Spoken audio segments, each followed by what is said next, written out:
Vamos lá, meus irmãos, continuando aqui, nossa aula de metodologia científica e gestão eclesiástica, só que agora dando nosso primeiro dia de gestão eclesiástica, é o segundo bloco, tá bom? Nossas aulas são gravadas. Continuando aqui, nós estamos apresentando as 3 habilidades do administrador, e então vou continuar com os slides, eu vou agora passar rapidamente, porque essas informações que o professor Meirelles deixou aqui, são aquelas informações de conceito amplo sobre administração, sobre gestão, e aí vocês vão ver. E se algum dos irmãos quiserem se aprofundar mais sobre o tema, depois a gente passa uma bibliografia para vocês. Mas eu vejo que, no âmbito da gestão eclesiástica, eu não quero ficar perdendo muito tempo sobre esses assuntos, que seriam assuntos mais técnicos e históricos, né? Lembrando, não é que estamos desprezando esse conhecimento, pelo contrário, é porque, como o nosso tempo ele é escasso, nós precisamos concentrar nas informações que tenham muito mais a ver conosco. Como há pouco eu falei sobre esse slide, né, podem ver que esse slide, inclusive, essas 3 habilidades do administrador, que é a alta direção, a gerência e a supervisão, na pirâmide propriamente dita, temos a execução das operações e aqui o fazer e o executar, que seria nessa outra coluna aqui à direita. Então, percebam que isso é para uma empresa, isso é para uma instituição ou para uma ONG, mas também pode ser aplicado numa igreja, com as suas devidas proporções, com as suas aplicações corretas. Sabendo que Deus levanta pessoas, muitas vezes, que têm uma capacidade cognitiva muito elevada, mas muitas vezes esses irmãos não têm uma vida muito espiritual, ou seja, para a vida da igreja, eles terão a sua utilidade, é óbvio que sim, foram dotados com uma mente brilhante, mas sejamos honestos aqui, nessa terceira coluna, que é a parte de baixo, que é o nível operacional, supervisão, ou seja, as habilidades técnicas. Vamos pensar aqui como os obreiros da igreja, as pessoas mais simples da igreja. E aqui fica uma dica para vocês, meus irmãos, nunca desprezem obreiros que têm um coração com muita piedade. Porque como a igreja, ela não é uma empresa, as pessoas que mais contribuirão com a vida e a saúde da igreja serão as pessoas que mais são piedosos ou consagrados. Não necessariamente serão as mentes mais célebres, porque as mentes mais célebres, elas têm a sua utilidade e terão muita utilidade se eles forem consagrados. Mas é natural, como domingo eu preguei, e falei, inclusive, sobre conhecimento e temor, e quando eu estava trabalhando sobre conhecimento, eu usei o texto de Tiago 3, que fala sobre a sabedoria do mundo e dos homens e a sabedoria de Deus. É muito fácil as pessoas inteligentes da igreja se perderem com a sua mente, porque elas vão querer fazer uma igreja segundo a perspectiva humana.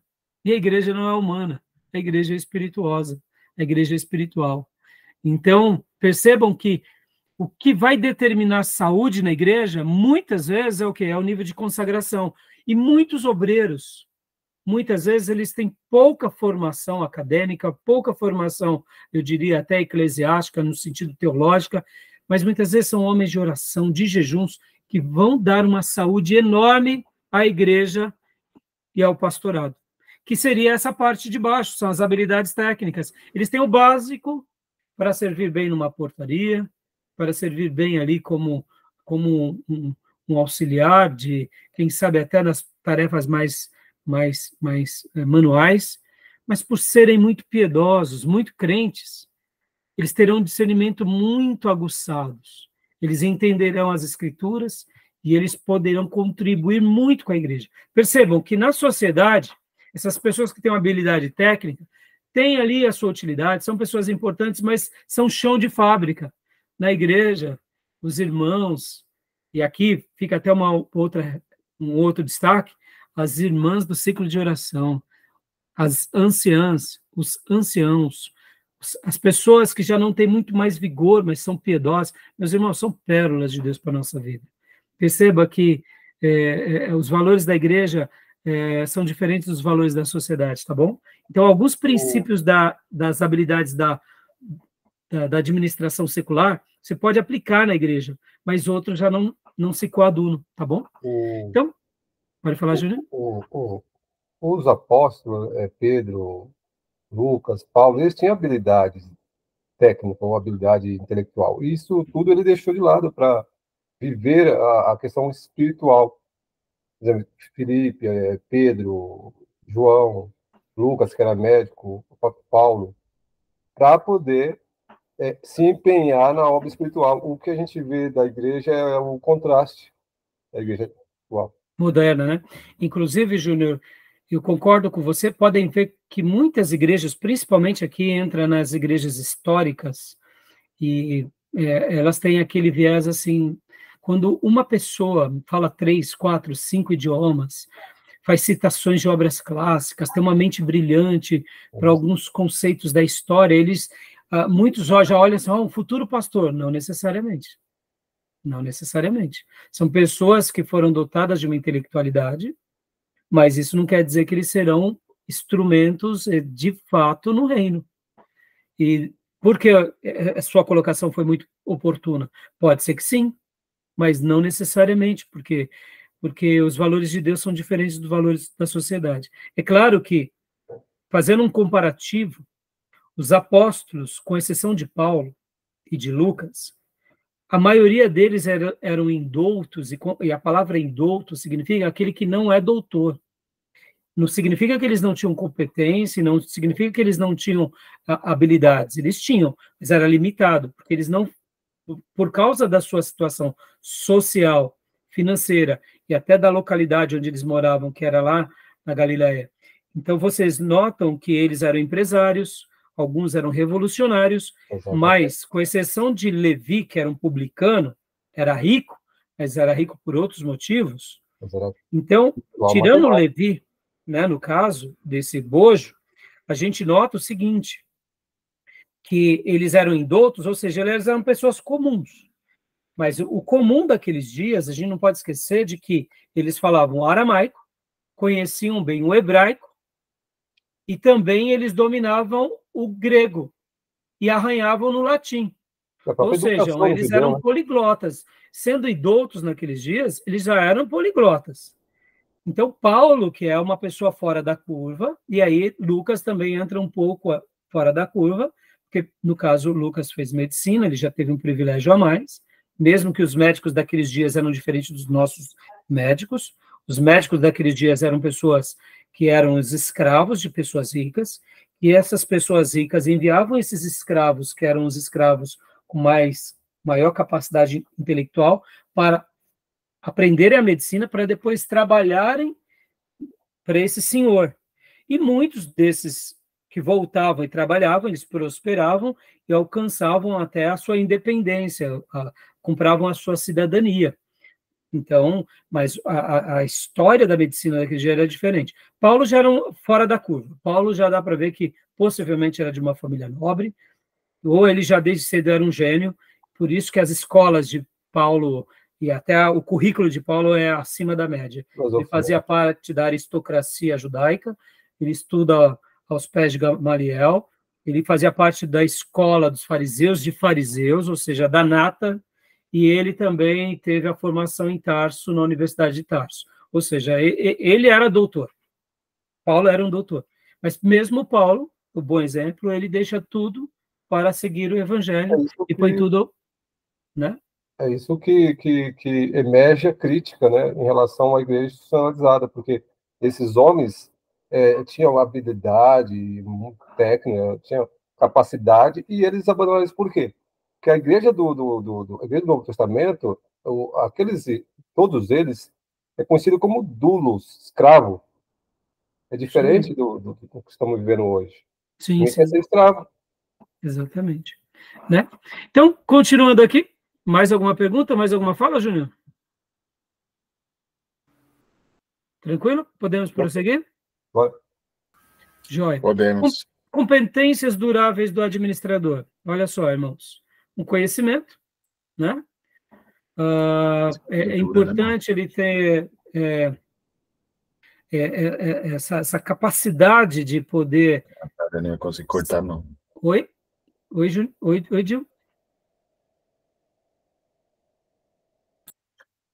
Não, pastor, nada não. Tá. Ele tem esse conhecimento pleno, ele sabe do que ele está fazendo, como fazer, é um excelente profissional, é uma pessoa que se atualiza, né?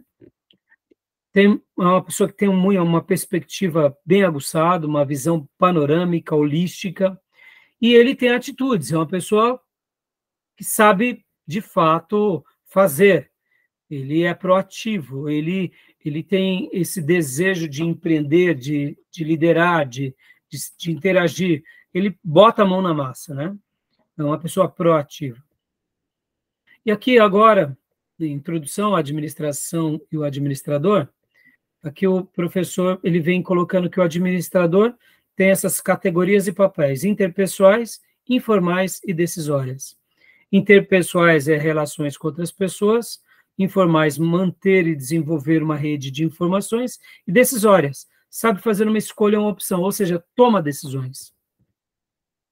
Administração em sua perspectiva, né?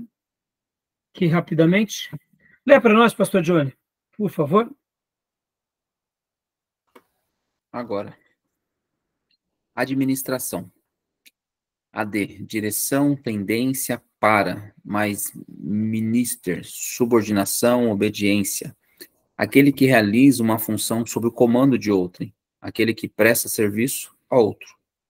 É o processo de planejar, organizar, dirigir e controlar o uso de recursos a fim de alcançar os objetivos organizacionais. A tarefa básica da administração é a de fazer as coisas por meio das pessoas, de maneira eficiente e eficaz. Qualquer que seja a posição ou nível que ocupe, o administrador alcança resultados através da efetiva cooperação dos subordinados. Devido às suas limitações físicas, biológicas e psíquicas, as pessoas têm necessidade de cooperar com as outras pessoas para, em conjunto, alcançarem objetivos que isoladamente não poderiam alcançar. Joia. Obrigado, pastor. Imagina. Irmãos, olha que interessante, né? Hoje nós estamos até intitulando essa matéria como gestão eclesiástica. Mas antigamente se falava muito sobre administração eclesiástica. Cada período vai se destacar uma terminologia. Gestão, administração são sinônimos, tá? Antigamente, talvez vocês vão lembrar, na década de 80, houve um livro que se destacou muito, que era chamado Gerente Minuto, de Ken Blanchard. Já ouviram falar? Já ouviram? Não. Não? No Gerente Minuto. Então, antigamente se falava sobre essa questão, o gerente. Não era nem a administração, era o gerente. Né? É que nem hoje, por exemplo, podem ver que a palavra empreendedorismo ela está em alta. Hoje todo mundo quer ser empreendedor. O que você é? Eu sou empreendedor. A pessoa, antigamente, você perguntava para várias pessoas, o que você faz? Eu sou comerciante. O que você tem? Eu tenho uma bomboniere, eu tenho uma farmácia, né? Eu sou um lojista, eu tenho um comércio, eu tenho uma padaria. Hoje todo mundo é empresário.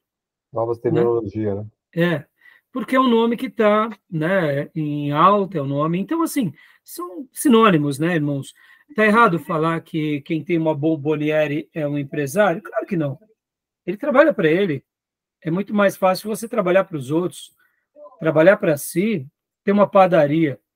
Pararam para pensar o trabalho que dá uma padaria, meus irmãos? Você tem que acordar muito mais cedo que todo mundo. O primeiro que acorda já vai buscar o pãozinho, tem que estar quente.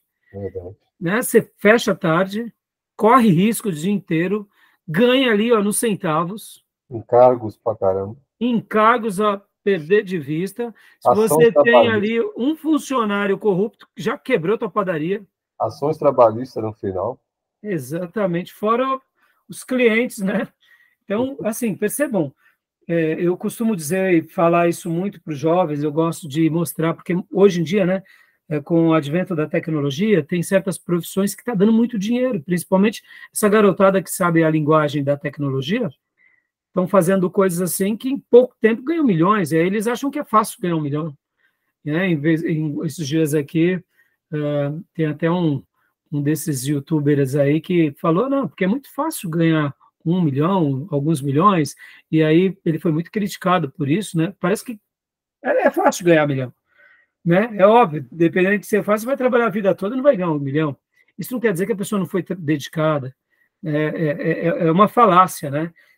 Claro, não estou dizendo que a pessoa não vai ser próspera, mas o que eu quero dizer é que tem certas janelas, que são as janelas do momento. A gente tem que admitir. Quem sabe fazer um trabalho nas redes sociais e sabe tirar umas fotos, tem um carisma, pronto. Esse garoto, em pouco tempo, vai estar ganhando muito em monetização. Mas é uma janela. E esse momento não é uma coisa que sempre aconteceu. Então, as terminologias, os conceitos, eles são perenes. As terminologias que vão mudando. Então, como eu disse, antigamente era o gerente minuto, inclusive eu trouxe até o livro dele, um novo livro dele, Ken Blanchard, tá? Fica aqui uma dica para vocês. Lidere como Jesus, lições do maior modelo de liderança de todos os tempos. Então, Ken Blanchard é o exemplo de uma pessoa que era um caipira, que escreveu esse livro e foi conhecido no mundo todo, enriqueceu. E depois de rico, ele foi evangelizado. E aí, ele foi evangelizado, ele aceitou Jesus. E quando ele aceitou Jesus e começou a ler a Bíblia, ele falou, pelo amor de Deus, tudo que eu falei no meu livro, eu tive algumas ideias, mas Jesus já fazia tudo isso. Aliás, o que Jesus fazia era muito melhor do que eu ensinei. Jesus é o melhor líder de todos, escreveu essa obra. Geralmente, as histórias das pessoas são outras, né? Mas Ken Blanchard, esse é um breve testemunho dele. Então, assim, dentro dessa perspectiva da administração, lembrem disso, gestão. Por que eu estou gastando esse tempo de mostrar princípios, né? Irmãos, quantas são as igrejas que acabam sendo fechadas por uma questão de administração? Você já conheceu alguma igreja assim? Questão financeira? O pastor era uma bênção, tinham pessoas ótimas, mas foram falhos na administração, seja ela na administração de pessoas, na administração de recursos, seja ela na maneira de saber ali tomar as decisões. Perceba? Uma igreja se fechar. Conheceram alguma assim? Eu conheci várias. O pastor era uma bênção, mas de repente tomou uma decisão errada, os obreiros não souberam, junto com o pastor, resolver aquilo, a igreja fechou. Agora, perceba, eu não estou querendo colocar culpas. Igrejas podem fechar, outras podem. Nós, pastores, podemos errar, fazer um... Pensem, irmãos, muitas vezes a gente faz certas dívidas dentro de uma realidade. Muda-se a realidade do país, muda-se a realidade dos irmãos ou da região. Pegamos aqui essa região nossa como Alto Tietê, quantas são as grandes empresas daqui da região? De repente, tem uma mudança de chave nas empresas da região, 50% das nossas entradas ou 80% vão mudar. Então, pensem, como muitas vezes um planejamento cuidadoso pode ter as suas dificuldades, né? Então, continuando aqui, rapidamente. Administração e as suas perspectivas. Pode ler para nós, Júnior, por favor? Elas podem entrar em recuperação judicial. Oi, Júnior? Pode entrar em recuperação judicial. Né? Recuperação judicial, é verdade. Então, Leia para nós, Júnior, por favor. E é uma nova terminologia, acho que vai chamar falência. Praticamente isso, né? Pode acontecer. Reúne o conceito de várias ciências. Influência da filosofia. Sócrates, Platão e Aristóteles. Influência da Igreja Católica e dos militares. Sun-Tzu, Staff e Linha. Clausewitz. Origem do movimento atual. Descartes, século XVII. James Watt, 1736 e 1819. Máquina a vapor. Revolução Industrial. Economistas liberais, Revolução Francesa. Livre concorrência. Adam Smith, 1723 a 1790. Especialização de operário, racionalização da produção. Ou seja, aqui ele está dando uma abordagem que sempre houve essa questão da administração e as suas perspectivas, em cada período da história. Por isso que a gente vê que, na realidade, só se mudam as maneiras, as palavras, mudam-se as estruturas. Era na monarquia, ou era ainda antes da monarquia, vamos colocar os dias de Abraão, em que ele era um nômade, seminômade.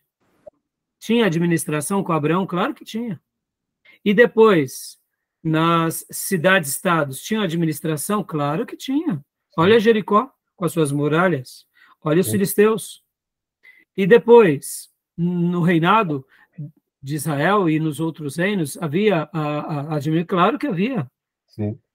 Os tesouros, a parte financeira, o exército, os conselheiros, e depois nos impérios. Claro que existia. Como que se manteve de pé um império como foi, por exemplo, o Império Egípcio, o Império Babilônico, né, o Babilônico, o Império Medo-Persa, os próprios impérios assírios, o Império Grego, o Império Romano, gestões, administrações, só conseguiram ter êxito por causa da sua estrutura, por causa dos seus princípios, né? E a gente vê isso ao longo de toda a evolução humana com relação à Revolução Industrial e às demais inovações, né? O José no Egito, né? Que administrou lá. Exatamente, né? Então, olha aqui, né? Escola clássica ou científica? Na administração, temos um ritmo lento até o início do século XX. Escola clássica ou de administração científica, administrar, planejar, organizar e coordenar as atividades e os seus subordinados. Aí vem aqui essas pessoas que são até nomes fortes na administração, que é o Taylor e o Henry Fayol, que eles vão trabalhar em cima da experiência, o método dedutivo e a racionalização e o trabalho. E o Fayol é a análise lógica dedutiva, planejar, organizar, coordenar, comandar e controlar. Ideias centrais. O homem é racional com valores econômicos. Administrador determina a única maneira certa de executar o trabalho. Administração é igual a uma ciência. Quem produz mais ganha mais tarefas. Ela acaba sendo maior, no caso, do que os homens, dentro de uma perspectiva aqui, né, da demanda. A centralização por decisões, tarefas mais importantes que os homens, mostrando aquela questão de posicionamentos com relação à sua execução, metas. E aí você vê que aqui esses nomes são nomes importantes na administração. Agora, olha só que interessante, irmãos. Enquanto eu fazia o meu MBA lá na FGV, eu tive uma matéria chamada... deixa eu pegar aqui até o livrinho, de estratégia, muito interessante. Onde está o livro? Não estou achando agora. Não sei onde ele está. Mas, quando a gente pensa sobre essa questão de gerenciar uma igreja, precisamos de estratégia ou não, irmãos? Claro. Jesus tinha estratégia ou não?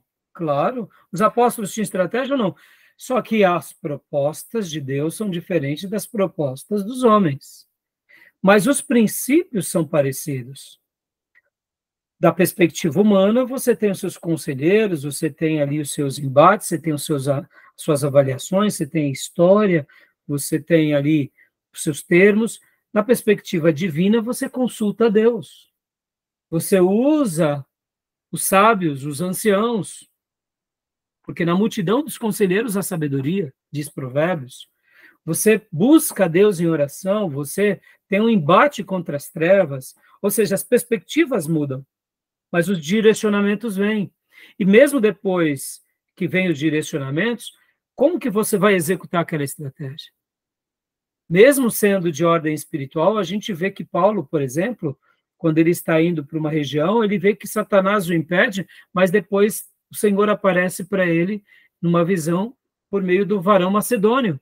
E ali ele vai, segue essa instrução, e ele vai criando as suas estratégias, vai buscando a Deus. Ou seja, não desprezem esses conhecimentos técnicos, porque eles podem ser úteis.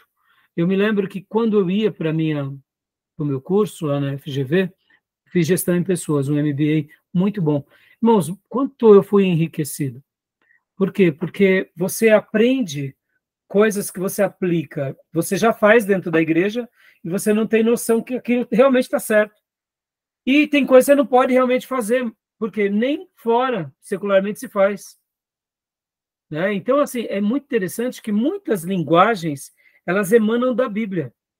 E quando a gente começa a estudar gestão, administração, nós vemos que no manual de Deus já tem todas as diretrizes.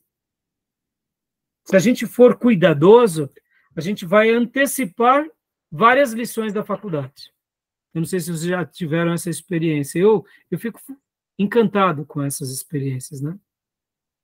Aqui são alguns nomes de escolas das relações humanas. São vários períodos, várias pessoas importantes, tá bom? Vou passar aqui para vocês. Outras escolas que surgem, como behaviorismo, estruturalismo, sistemas abertos, são apenas, irmãos, aqui são terminologias que são dados como partes dessa matéria. É óbvio, aqui, irmãos, são matérias que quem faz administração de empresa ou quem vai fazer gestão tem que mergulhar mais nesses temas. No nosso caso, não que seria errado a gente mergulhar, mas a nossa proposta, de fato, é essa daqui, administração eclesiástica, então a gente vai começar agora sobre esse ponto. Querem comentar sobre um pouco sobre essas escolas? Não. A minha área é muito administração. Né? Como? Não é muito o meu gênero administração, não, mas a administração básica mesmo, né? Sem esses conceito mais rígido acadêmico, mas... E aqui, deixa eu até dar um conselho para vocês, viu, Júnior? Ó, esses dias atrás eu conversava com um obreiro lá da igreja. Enquanto eu conversava com esse obreiro, ele está conosco já tem uns 10 anos, aí ele se abria para mim e disse, sabe, pastor, algum tempo atrás, naquele meu jeito de administrar, eu acabei falhando com os meus compromissos de dízimos e ofertas, tal. E aí, sabe, eu até estou me abrindo aqui para o senhor, tal. Eu falei, não, meu irmão, obrigado, né? Mas sempre nos procure, sempre nos fale, para a gente orar mesmo, porque nós sabemos, né, irmão, que nessa questão da administração de uma igreja, tudo nasce no mundo espiritual. Se materializa no mundo físico. Então, a nossa fidelidade a Deus, a nossa piedade, ela vai se propagar aqui, né? É inevitável, não é assim? Pode ver, né? É um padrão que nos acompanha o tempo todo. E esse irmão, quando ele falava isso, eu falava, poxa, irmão, eu achei que você nunca tinha furado. Porque assim, eu não fico acompanhando, sabe? O fulano deu dízimo, Beltrano não deu, eu não fico acompanhando. Porque é uma questão de consciência dos irmãos. Tem pastores que faz isso, não acho errado. Cada pastor segue o seu time. E aí, enquanto eu estava conversando com ele, ele falou, sabe, pastor, aquele dia que o senhor disse assim, irmão, se você tem dificuldade de administrar, mas se a sua esposa é uma excelente administradora, entrega o olerite na mão dela, confia nela. Poxa, pastor, aquilo lá para mim foi libertador, porque eu me enrolo. E eu entrego tudo na mão da minha mulher. E ela, ó, ela não fura com o dízimo, ela paga as contas e ainda sobra dinheiro no final do mês. É só por Deus. E aí eu dei risada, eu falei assim, não, meu irmão, você falou agora, Júnior, me fez lembrar, né? Cada um tem, você é o homem das letras, você é o homem das leis, né, Júnior? Você não é o nome dos números, né? Entendeu? E então tem pessoas que realmente nessa área, pastores, que eles são fracos. E se ele insiste com isso, ele pode ver o ministério dele ruir, porque ele pega e continua insistindo em áreas que ele é fraco. Então, esse pastor que tem um lado fraco na administração, ele tem que chamar pessoas que sabem fazer isso muito bem, para ele poder se concentrar nas áreas dele e ele não comprometer a saúde financeira da igreja. Porque esse pastor, se ele tem dificuldade na administração, e aqui eu estou me voltando mais para uma questão mais administrativa, técnica. Não estou falando aqui de administrar pessoas, tá? Gerenciar pessoas ou liderar pessoas em ministério. Aí já é uma área mais espirituosa. Mas mesmo assim, tem pessoas que são bons na arte de pregar, mas na hora de cuidar de pessoas não são tão bons. Até na hora de liderar pessoas e departamentos não são tão bons. Acontece. Nenhum problema, meus irmãos. Como eu disse, o pastor muitas vezes é excelente pregador, excelente professor, mas na hora de administrar o caixa da igreja, ele não é bom. E aí ele tenta fazer porque não tem quem faça, aí de repente as contas não fecham, ele já não prega mais direito, a cabeça dele ferve, e aí bagunça a conta da igreja com a conta pessoal, e vira um pandemônio, aí quando você vai ver é um ministério que... Então, o que a gente aconselha? E aqui fica um conselho para vocês. O pastor, quando ele notar qualquer coisa como essa, ele tem que chamar pessoas idôneas, pessoas que dão um bom testemunho, e abrir, irmãos, eu preciso de vocês nessa área. E se ele notar que os irmãos ali não estão fazendo um trabalho como ele gostaria, apresenta a igreja, fala, irmãos, eu preciso de mais gente. Essa é uma área que eu tenho dificuldade. E por quê? Porque, irmãos, a saúde financeira ou a saúde administrativa faz parte do processo. E por que eu digo que faz parte? Porque, vamos lá, a nossa vida espiritual tem a ver com o nosso corpo físico ou não? A nossa vida espiritual tem a ver com as nossas finanças ou não? Claro que tem. Nossa vida espiritual tem a ver com a nossa emoção? Claro que tem. Nós somos um conjunto, irmãos. Se a nossa parte financeira não estiver em harmonia com a nossa parte física, com a nossa parte mental, com a nossa parte emotiva, naturalmente, mais cedo ou mais tarde, mesmo que eu seja um gigante, um Davi, na área da espiritualidade, eu vou me abater. Porque nós temos essa mania de pensar, se espiritualmente eu estou bem, não importa se as finanças estão caco. Não, meu irmão, importa. Porque nós somos um conjunto.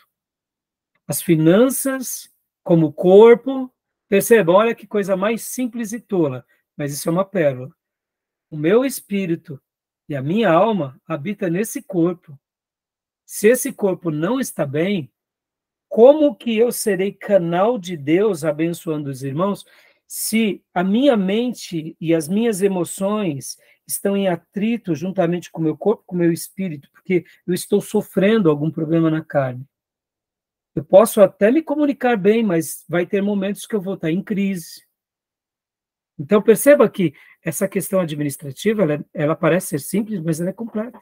Ela é complexa. Estão conseguindo captar? Né? Me fez lembrar esse irmão, Júnior. Esse irmão entregou, e eu dei parabéns. Falei, filho, deixa a varoa cuidar do caixa, porque tem pessoas, mulheres, que são excelentes na administração. Só sobra, nunca falta. E põe na mão do homem, falta. Então, entrega o manche. Ah, mas a minha mulher é controladora. Aí o varão tem que ser um pouco mais firme, de saber conversar. Falei, bem, eu estou te dando, mas vamos lá, também você não me joga para escanteio, né? Me põe no banco da reserva, me põe no banco das reservas das decisões. Não é assim. É porque agora ela está no manche que ela vai desconsiderar o marido. Não, papéis. Ela vai honrar esse marido. Se é uma mulher piedosa, ela vai prestigiar. A mesma coisa acontece com a igreja. Se é uma igreja piedosa, vai valorizar o pastor. Olha, se o pastor tem dificuldade administrativa, ele vai ser menos pastor por causa disso? Tolice? Obra do cão, isso daí. Se ele tem dificuldade administrativa, é porque ele tem. É que nem outros têm virtudes matemáticas e outros têm dificuldades na gramática. Isso faz parte das pessoas. Ninguém é completo, né? Só há um Jesus Cristo. Nós somos servos, né? Tá bom, meus irmãos? Vamos lá. Continuando aqui os slides. Então, beleza? Vamos agora para a parte da administração eclesiástica. Tranquilo? Tranquilo. Vamos lá. A gente é muito bobo, né? Não, eu não posso falar que eu tenho dificuldade nas finanças, porque senão as pessoas vão achar que eu não sou espiritual.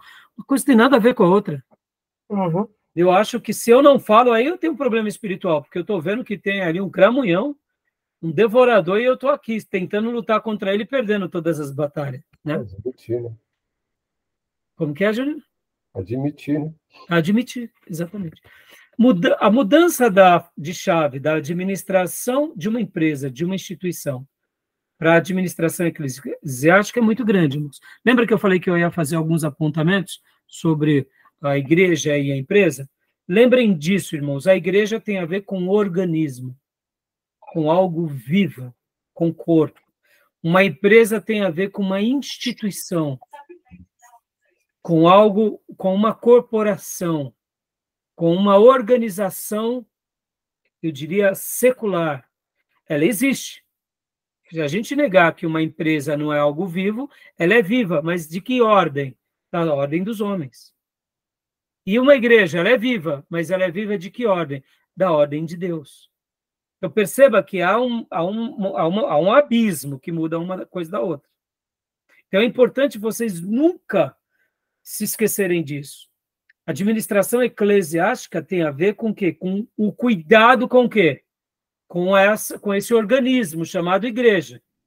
E esse organismo chamado igreja, esse corpo chamado igreja, como ele está fincado os pés aqui na terra, e nessa terra ele precisa de um CNPJ, ele precisa de uma conta no banco, ele precisa de uma administração, e aí então a gente vai fazer toda a administração com essa ótica espirituosa de que é um organismo. Assim como a igreja, ela tem uma relação, como nós lemos no primeiro bloco, com a família, um paralelo com o casamento, com o matrimônio, a empresa, ela tem um paralelo com essas instituições humanas, com essas organizações, com essas empresas. Ou seja, são coisas totalmente distintas, uma da outra. Tá bom? Tudo bem? Tranquilo? Joia? Sim. Então, Maísa, Tranquilo. leia para nós, Fia, por gentileza. A administração eclesiástica preconiza a administração de uma casa ou de um palácio. Deus constrói sua casa pelo trabalho dos que foram chamados a esta tarefa, ou despenseiros, mordomos dos bens a eles confiados. Como o Júnior mencionou, os termos, nós somos escravos, nós somos mordomos, nós somos os operários, os remadores que ficavam ali nos pavimentos inferiores remando, segundo um comandante. É isso que somos. Então, quando a gente pensa na administração eclesiástica, nós precisamos lembrar que do pastor ao membro mais novo da igreja, todos somos servos. E que estamos ali cuidando de uma casa. Que casa? A casa de Deus. Que pode ser pequena ou pode ser grande. Por isso que a ideia de que a igreja nasce em casa, ou nasce na família, e ela se propaga para outras famílias, ela é brilhante. Por isso que quando eu administro bem a minha vida, naturalmente eu administrarei bem a minha igreja. Então, por isso que esses padrões vão se repetindo. Agora, na empresa, você pode ver que muda. Eu posso ser uma pessoa totalmente atrapalhada na minha vida financeira, mas lá no emprego, se eu sou uma pessoa que faço a minha tarefa muito bem, beleza, eu estou empregado. Mas já para o ministro do evangelho, essa conta não fecha. Porque esse ministro do evangelho, se a conta dele, vamos supor, eu sou o tesoureiro da igreja. Na igreja eu administro muito bem, mas na minha casa é só o fiasco. Mais cedo ou mais tarde na igreja vai ser o fiasco. Ou mais cedo ou mais tarde eu também vou ter que entregar a administração da tesouraria. Por quê? Porque eu vou ter problema em casa. Eu não vou conseguir ter saúde para servir na igreja, porque a minha casa está em desordem. Por isso que a administração eclesiástica tem a ver com essa matriz que começa em casa, que pode ser, quem sabe, um palácio. De repente, Deus te deu aí o dom de ser um Davi, que vai ter um palacete, né?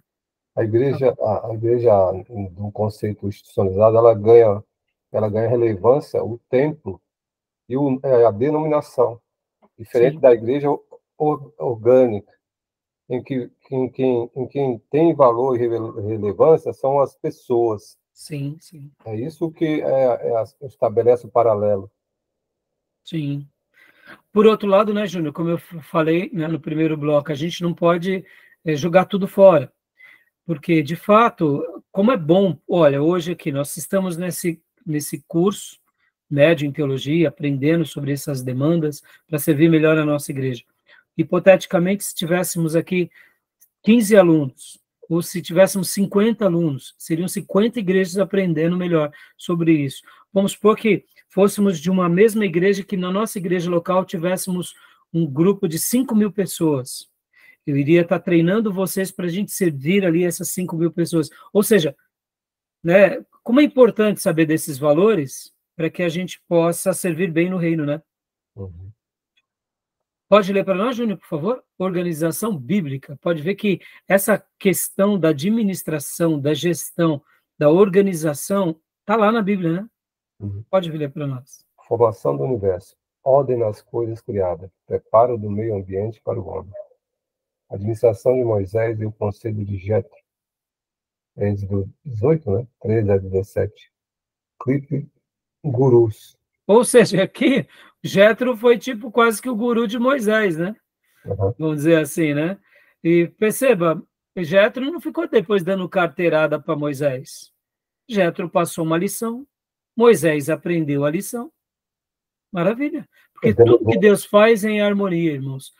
Irmãos, uma coisa que me apaixona, porque tudo que Deus criou não tem lixo, porque tudo se recicla. Toda a criação de Deus tem no caos há uma ordem, há uma organização, há uma beleza. O lixo, na sua essência, é criação nossa, do ser humano, em virtude do nosso pecado.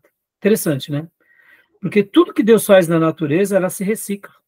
Mesmo nas coisas mais catastróficas, há uma reciclagem, né? Continua para nós, Júnior, por favor. José no Egito, Esdras e Neemias, reconstrução de Jerusalém. Noé, construção da área. Salomão, construção do templo.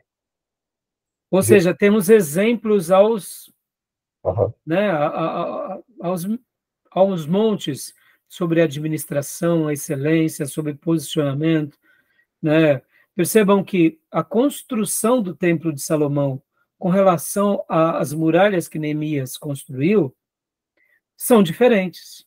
Mas Sim. você concorda que naquelas gerações foram importantes? Sim, nesse contexto. No contexto, Neemias foi um pequeno Salomão. Para aquela geração e para as próximas gerações, Neemias foi tão importante quanto Salomão. Sim. Por quê? Porque ele reparou as muralhas. É interessante que nesse templo, nesse contexto, o templo era importante. Quando a gente volta a falar sobre a igreja, já que no Novo Tempo, Jesus fala que nem aqui, como na Samaritana, o templo agora são nós, pessoas que habitam o Espírito, né? E exatamente. Forma a igreja de pessoa, e não Sim, o templo, o edifício. Nesse contexto era importante. Mas exatamente. Né? Então, por isso que a gente não pode desprezar. O fulano de tal ficou tanto tempo, só fez uma igreja. Irmãos, é uma igreja.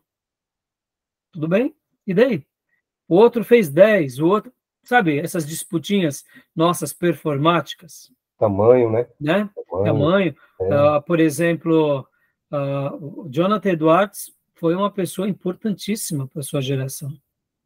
Importantíssima para o seu contexto. Importantíssima para a sua nação. Ele não fica se sentindo menor porque George Whitefield era um pregador poderoso. Cada um tinha sua relevância. Né? Então, continua para nós, Júnior, por favor. Jesus organizando seus discípulos, 12, depois 70.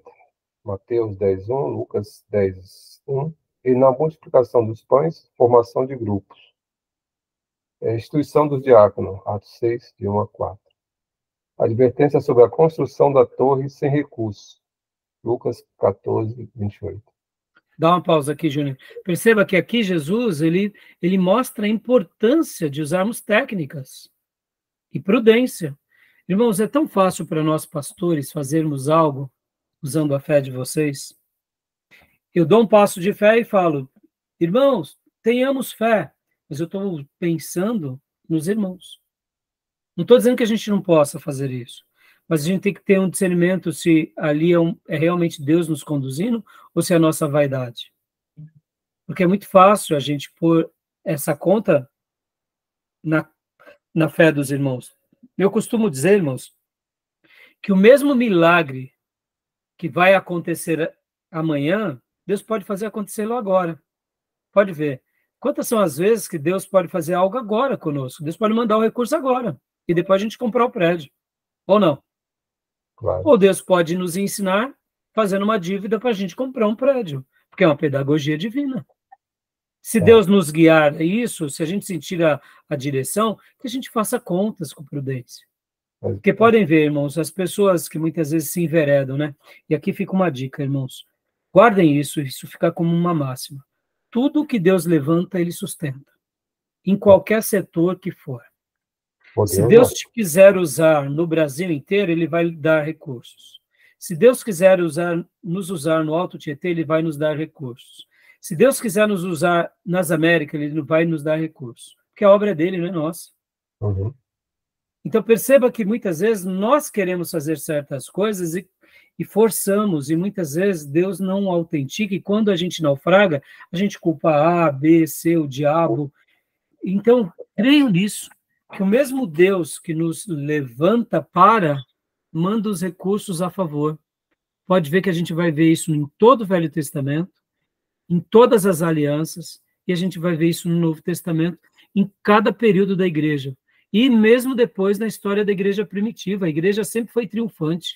A gente sempre triunfará, porque nós somos o corpo do mestre. Amém? E o corpo do mestre é muito bem conduzido e orientado pela cabeça, que é o mestre. E nisso a gente tem que fazer o nosso melhor.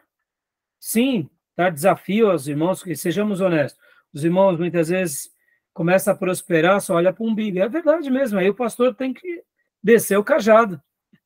Mas, ao mesmo tempo, a gente tem que também ter essa ciência do quê? De fazer cálculo, de fazer perspectiva.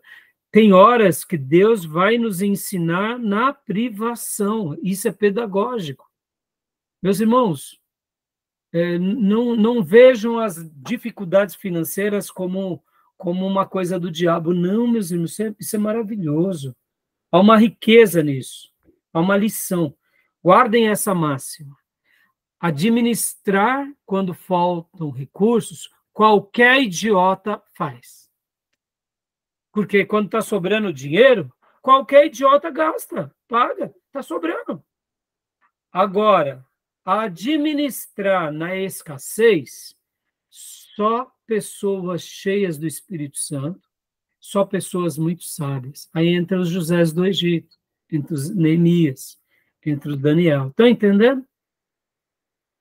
José do Egito era brilhante aonde? Ele não era brilhante lá com o faraó, ele foi brilhante lá na cova, lá no trajeto em que ele foi vendido, quando ele foi ser auxiliar de Potifar, depois quando ele foi traído e jogado no calabouço. Ele era brilhante porque ele era brilhante.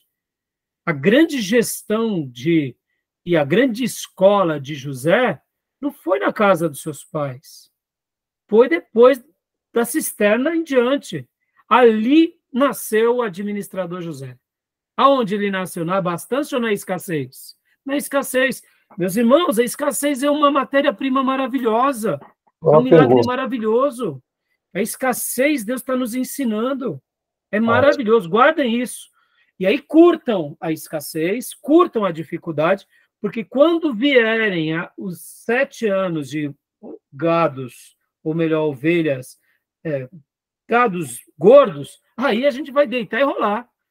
E quando vierem os 7 anos de trigos que caem, tão pesados, a gente vai deitar e rolar.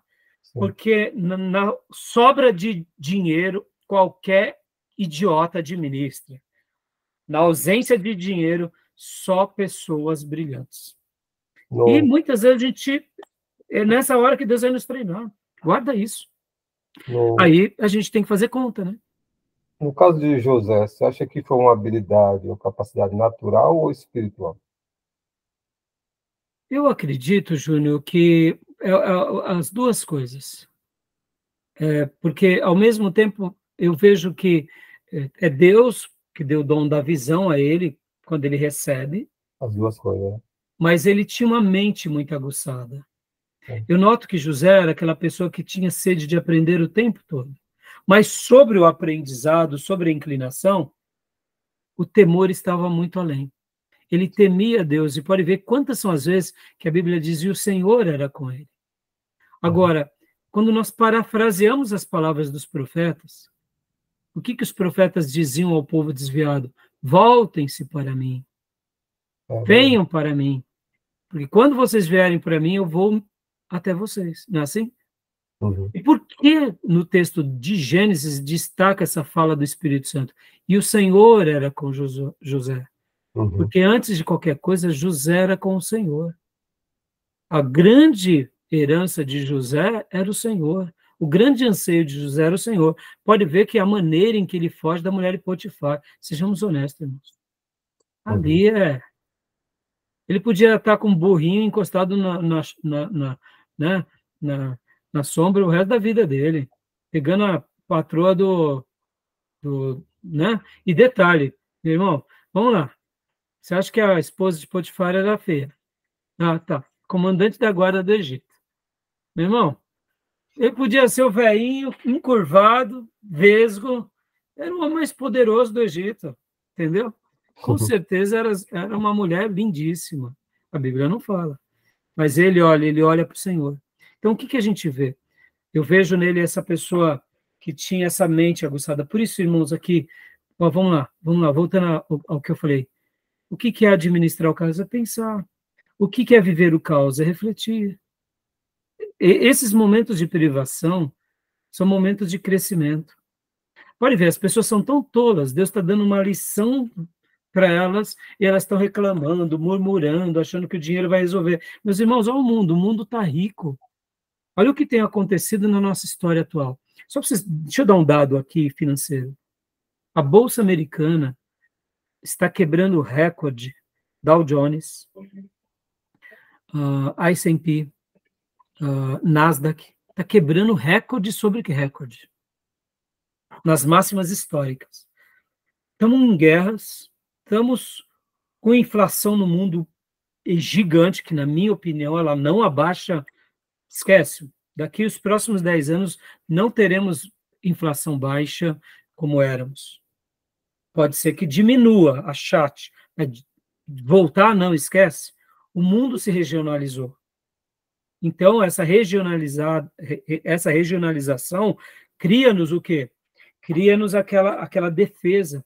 Você não vai fazer mais chip Taiwan, você vai criar a sua indústria de chip nacional. Você não vai deixar tudo na mão ali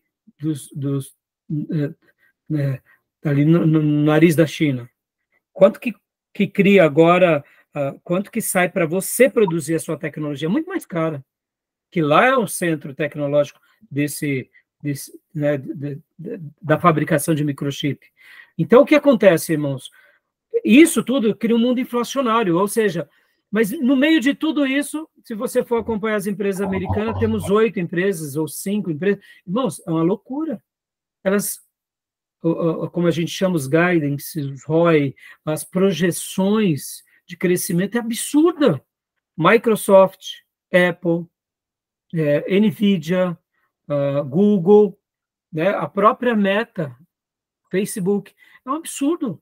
Parece que eles não param de romper máximas, ganhar mais dinheiro, criar mais coisas, ou seja, a economia real americana ela está sofrendo, mas a economia digital americana está jogando dinheiro no mercado.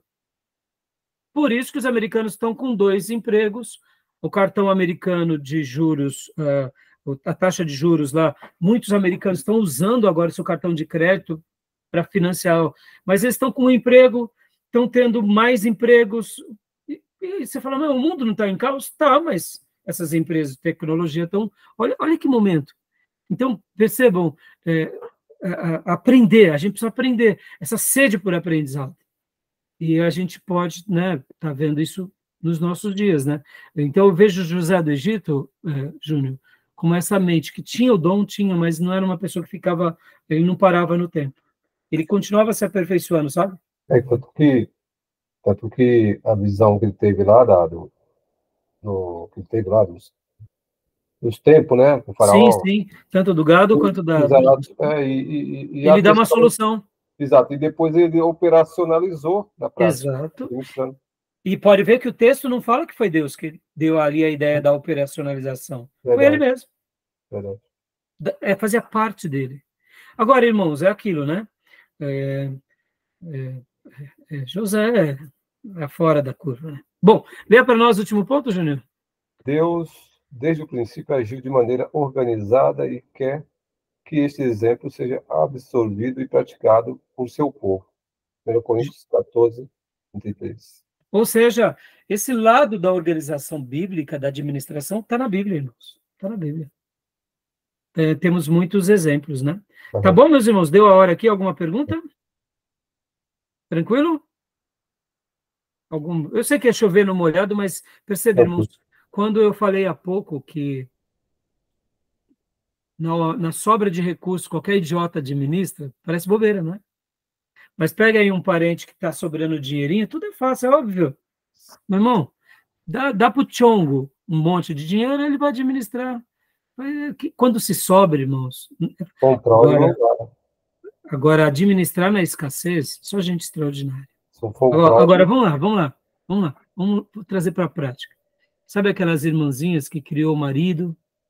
Criou, quando eu digo criou, é aquela que cuidava das finanças, porque o marido é um pingaiada. Fez com que 5 filhos se formassem. Verdade. Essa mulher é genial ou não? Essa irmã, que é uma anciã hoje, que mal sabe ler e escrever, é estratosférica ou não? Nunca deveu nada para ninguém. Imagine essa mulher ter nascido numa família rica. Seria uma empresária de alta escala. Está entendendo? É assim a vida, né? Então a gente tem que olhar e ver o que é riqueza em qualquer área. Onde a gente extrai um princípio de riqueza? Nos caos, que é uma matéria-prima. E a gente vai ter muito disso para passar, viu, meus irmãos? Na igreja, nos ministérios. Pode ver, a igreja ela é feita com o dízimo, irmão. É o dízimo da órfã, do viúvo, da viúva pobre, é assim. E a gente vai vencer em nome de Jesus, tá bom? Beleza, meus irmãos? Podemos parar aqui a gravação? Beleza. Podemos. Sim, senhor. Vou fechar aqui.